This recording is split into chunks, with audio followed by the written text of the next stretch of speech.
అదే RTV app వార్తల్ని క్షణాల్లో చదివే అవకాశం ఉంటుంది. ఒక న్యూస్ పేపర్, ఒక టెలివిజన్ ఛానల్ మీ చేతుల్లో ఎప్పుడు ఉంటాయి. నిజామాబాద్ పార్లమెంట్ అభ్యర్థి టి జీవన్ రెడ్డి నిజామాబాద్ పార్లమెంట్ పరిధిలో విస్తృతంగా పర్యటిస్తున్నారు. కార్యకర్తల సమావేశాలు ఏర్పాటు చేస్తున్నారు.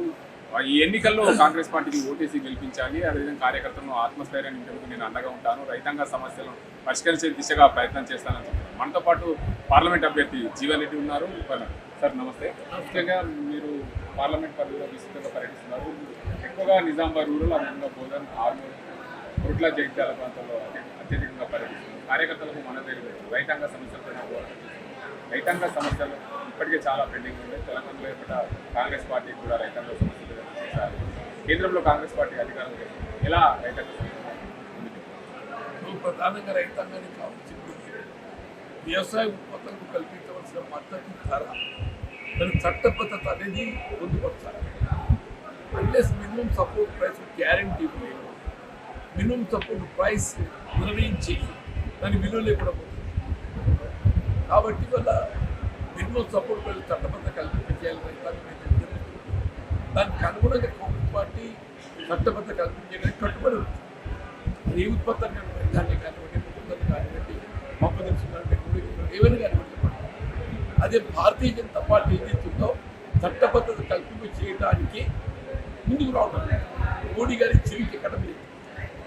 40 సంవత్సరాల తరబడి దేశ రాజధాని ఢిల్లీ సరిహద్దులు ఉద్యమిస్తుంటే స్పందన లేదని చెప్పారు. అట్లాగే రైతు అన్నాడు ఏమన్నాడు, కిసాన్కి ఆమ్దాని దోచుకున్నా కరువుగా, కిసాన్కి ఆమ్దాని దోచుకున్నా కరువుగా అంటే ఆదాయం రెట్టింపేట్టుకున్నకి పెట్టుబడి మాత్రం చెప్పింది.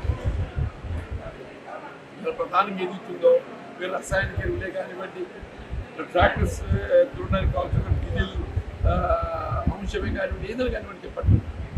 2014లో ఇలా పెట్రోల్, డీజిల్ ముడిసరికి అయినటువంటి క్రూడ్ ఆయిలే $105 బ్యారెల్ ఉంటాయి.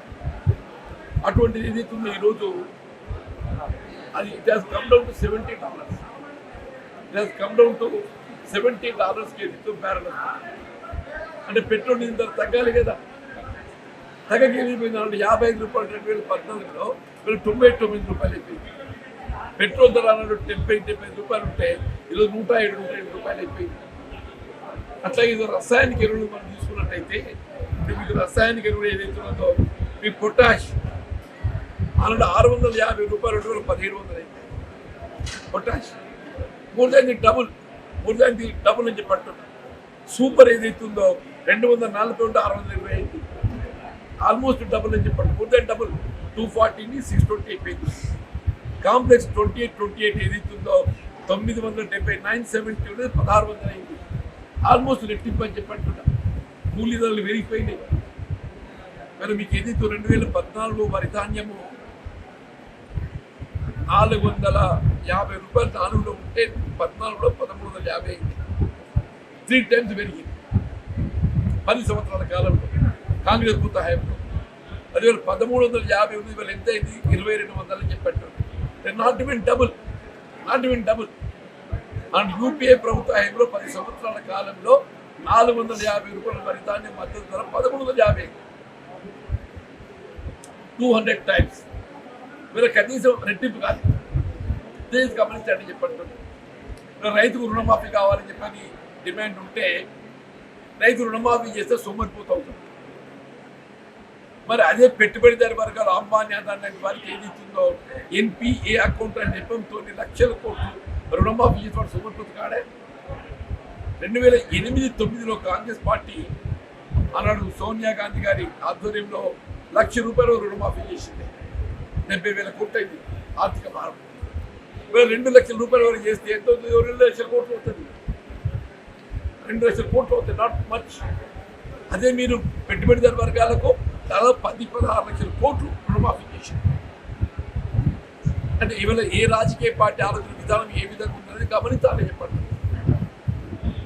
ఇక ముఖ్యంగా ఇటీవల కాలంలో జరిగిన సభకు సంబంధించి 5 గ్యారంటీలు ఏదైతే కేంద్రం ఇచ్చిన 5 న్యాయ గ్యారంటీలు వాటిని అమలు చేసే దిశగా తెలంగాణలో దేశవ్యాప్తంగా ఎలా ముందుకెళ్ళారు? కిసాన్ నేను పేర్కొన్నా కదా, ఎక్కడెక్కడ కాంగ్రెస్ ప్రభుత్వాలు అధికారంలో వచ్చినాయో వీఆర్ ఆల్రెడీ ప్రపోజ్ ఇంప్లిమెంట్. జాతీయ స్థాయిలో ఇండియా కూడా అధికారం చేస్తామంటే సులువు అవుతుందని చెప్పారు.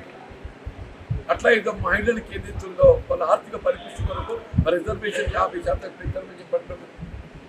ముఖ్యంగా సమాజంలో నిరుపేద వర్గాలు, బలహీన వర్గాలు చెప్పంటున్నాం. మరి జనాభా ప్రాతిపదికన రిజర్వేషన్ సౌకర్యాలు పెంచుతాయి. వాళ్ళ జనాభా దాదాపు 50% పైబడి ఉంది. వాళ్ళకి కేవలం 25% మాత్రం రిజర్వేషన్ సౌకర్యం కొనుగోలుతున్నారు.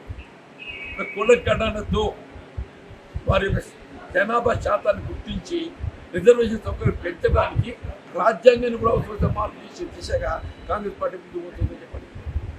అత్యధికంగా నిజామాబాద్ పార్లమెంట్ పరిధిలో బీడీ కార్మికులు వారి కోసం ఏం చేస్తారు? బీడీ కార్మికులకు సంబంధించి అంటే వాస్తవంగా తెలంగాణ రాష్ట్రంలో ఉత్తర తెలంగాణలో దాని గత ప్రభుత్వం ఏదైతుందో తెలంగాణ రాష్ట్రం ఏర్పడ్డ తదుపరి బీడీ కార్మికులకు పెన్షన్ సమకూర్చాలనేటువంటి ఒక ఆలోచన తెరపై తీసుకొచ్చిన వాళ్ళు ఒక కట్ ఆఫ్ డేట్ను పెట్టి 2014 తేదీ కట్ ఆఫ్ డేట్. 14 కన్నా ముందు ప్రావిడెంట్ ఫండ్ గుర్తింపు పొందిన వారికే పెన్షన్ సౌకర్యం, 14 తదుపరి గుర్తింపు పొందిన బీడీ కార్మికులకు పెన్షన్ సౌకర్యం కల్పించబడడం జరగలేదు. కానీ కాంగ్రెస్ పార్టీ ఆ విధంగా కాదు, ఏ విధమైన ఆంక్షలు లేకుండా, కట్ ఆఫ్ డేట్ లేకుండా ప్రావిడెంట్ ఫండ్ గుర్తింపు పొందిన ప్రతి ఆడబిడ్డకు ఇంతవరకు అమలవుతున్న 2,000 రూపాయలు అదనంగా 2,000 రూపాయలు చెత్త చేసి 4,000 రూపాయల సౌకర్యం కల్పింప చేయబడింది. బీడీ కార్మికులు ఆడబిడ్డలు ఏదైతే బీడీ చేస్తే 1000 బీడీలు చూస్తే 230 రూపాయలు వస్తుంది. అంటే వాళ్ళు మొత్తం దినమంతా శ్రమిస్తే 1000 బీడీలు చూడితే వచ్చేది 230.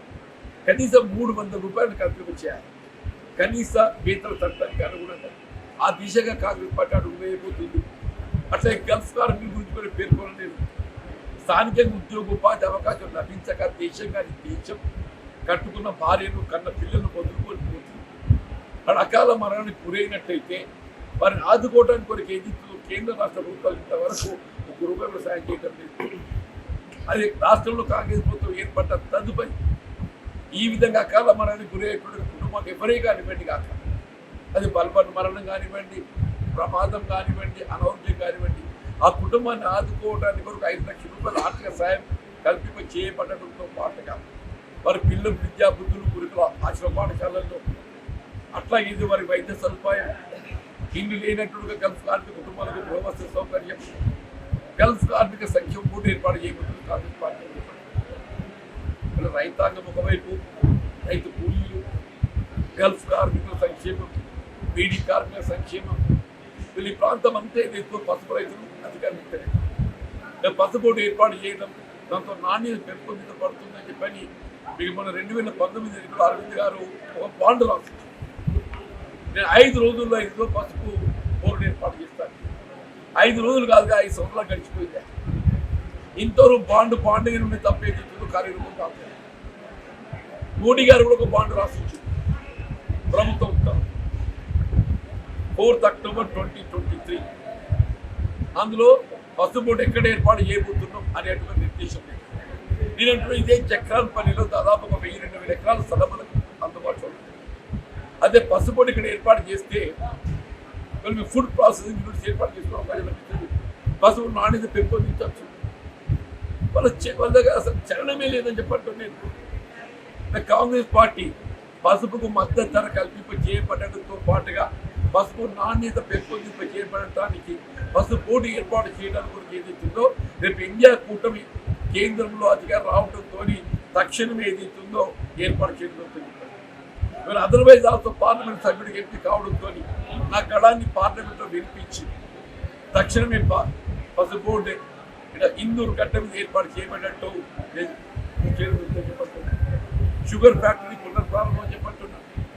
వరికి ప్రత్యామ్నాయంగా ఏదైతుందో చక్కెర పంట కొంత మనకు అనువుగా ఉంటుంది. ఈ ప్రాంతానికి బోధన్ కానీ మెట్పల్లి ప్రాంతంలో కూడా ఉమ్మడి రాష్ట్రం కాంగ్రెస్ ఏర్పాటు చేయబడిన చక్కెర కర్మాగారాలు ఉంటామండి.